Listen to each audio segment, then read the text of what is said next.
Boy, last night was a disaster. I don't know how to characterize it beyond that. It was just an absolute friggin' disaster. We had a couple of friends over. Used to be neighbors of ours. They moved out of our neighborhood, but we've kept up our friendship, and they came over. And we had some good wine and nice snacks, and my son and his girlfriend came over, and my oldest daughter came over, and our friends were like yelling at the TV. My heart was just sinking. Our son and his girlfriend got up and left in the middle of it. He just said, "Yeah, I'm sorry, this is just too painful to watch." And I would have if I didn't do this for a living. First off, Donald Trump told over 30 lies. People are saying it's over 50 lies, and it is, but 30 major consequential lies. I mean, let's just be very clear about that. This was a crap show on both sides. He said the babies could be executed after birth, and the Democrats are in favor of that. Complete lie. He said that every legal scholar and everybody in America want a Roe v. Wade overturned. Complete lie. He said that there were no terror attacks during his presidency. A complete lie. He said that Iran didn't fund terror groups during his presidency. Complete lie. He said the U.S. has provided more aid to Ukraine than Europe has. Another lie. He said that Biden for years called black people super predators. Biden never said that. That was Hillary Clinton. He said that Biden is planning to quadruple people's taxes. Complete lie. He said that Nancy Pelosi turned down 10,000 National Guard troops that he offered her. Complete lie. In fact, he was the guy who withheld the National Guard, not her. He said that Americans don't pay the cost of his tariffs on China. Another lie. He said Europe accepts no American cars. I'm sorry. I lived in Europe. There are Fords. There are all kinds of American cars in Europe. He said that he's the president who got the Veterans Choice Program through Congress. That was Barack Obama. He lied about that. He said that the 2020 election was filled with fraud. Obviously, another lie. He said that the U.S. right now has the biggest budget deficit in history. I'm sorry, that happened under his administration. He said that we have the biggest trade deficit with China in history. Again, that happened under his administration. Joe Biden has fixed both those things. But Biden, lost his train of thought a couple times and could barely speak. He looked like he had just gotten out of the out of hospice. I mean, he was walking like I don't want to triple down on him, but it was just terrible. Whoever in the Biden campaign decided that Biden should be debating Trump. I mean, Trump, the guy that NBC spent millions of dollars and 14 years of effort training him how to do television, versus Biden, a lifelong introvert and stutterer. Whoever made that decision, should face a firing squad. I mean, obviously metaphorically, but, heads need to roll in the Biden campaign. So after the debate, I got a call from one of the editors, I guess the main editor at Raw Story and the publisher, saying, we think that Biden needs to step down. Do you share that opinion? And I said, yes, I do. I realize it's fraud. I realize there's incredible danger associated with that. It didn't work well in 1968 when the Democratic Party told LBJ that he couldn't run for re-election, although he certainly would have lost anyway because of the Vietnam War. But this is not 1968. I don't think that we can overlearn that lesson. But the simple bottom line is that in my opinion, Joe Biden lost the confidence of America last night. And last night was, we don't have the numbers yet, but because CNN licensed that debate to all the other networks, something that has never happened before. It used to be, with every other presidential debate, if you wanted to see it, you had to go to the network that carried it. And many people couldn't or didn't if you didn't have cable TV, for example. I mean, millions of Americans don't have cable TV. They listen to over-the-air television. If you didn't have cable TV, you couldn't watch it. Or internet. I suppose you could on the internet, but you get my point. Last night, CNN licensed this to all the other networks.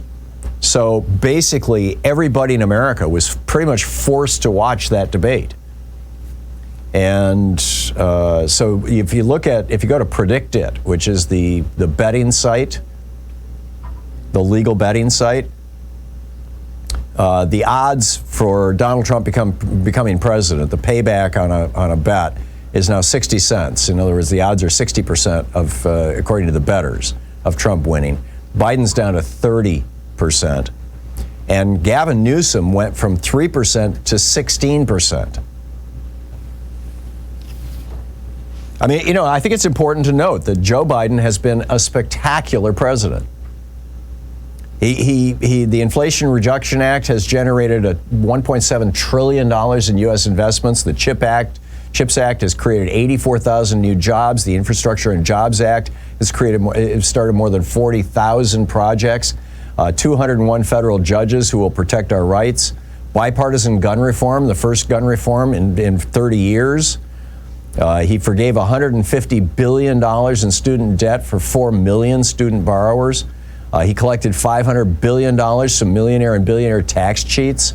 Unemployment has been below 4% for the longest stretch since 1960. He added 700,000 construction jobs. We have a record level of new small businesses being created. He made the largest investment to fight climate change in the history of the world. He's cut pollution by 50%, or will have by 2030 as a result of this legislation.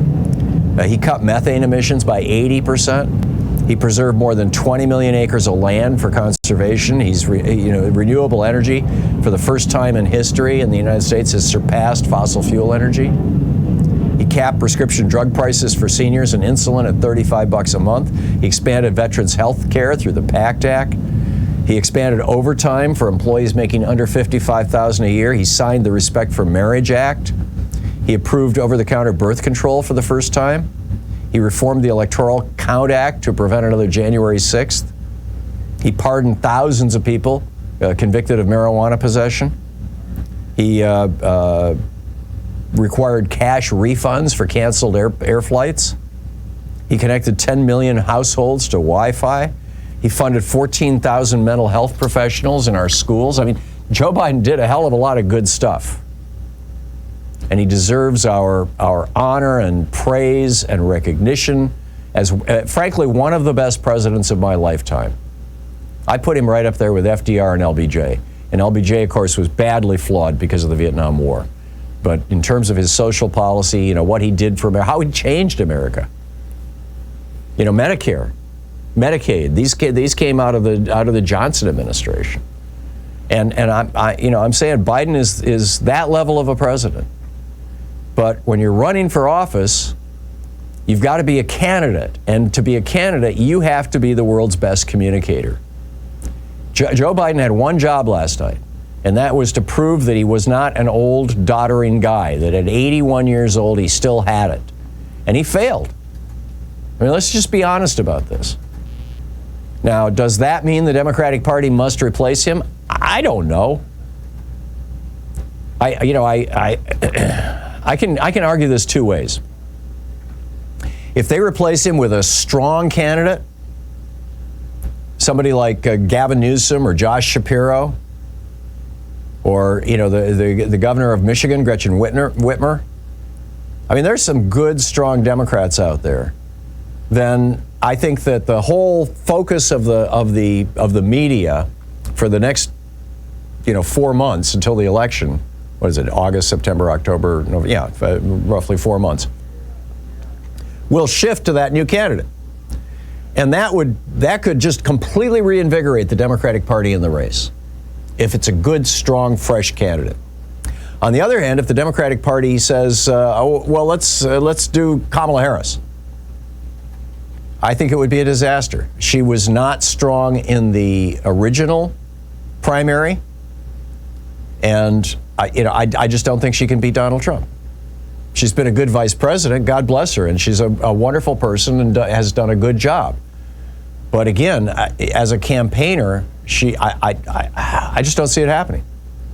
Now, the downside of picking somebody new like Gavin Newsom is that he hasn't been tested on a national stage. He hasn't had that super bright spotlight focused on him.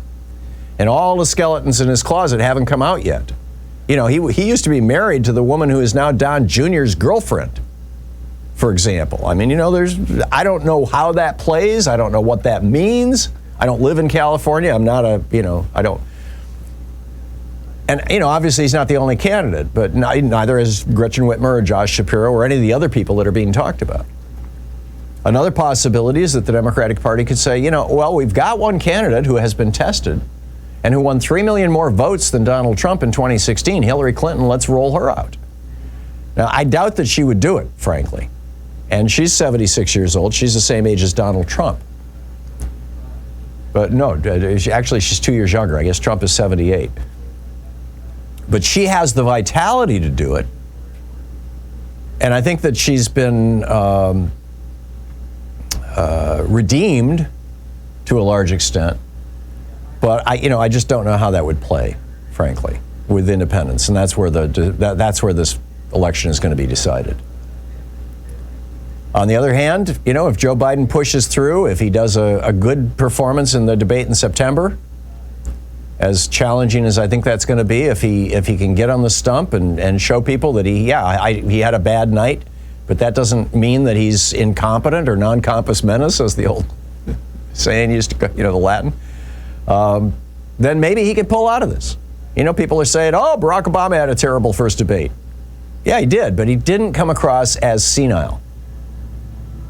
You know, George Bush had a terrible first debate. Yes, but he wasn't mumbling. This is just, we never should have gotten here, frankly.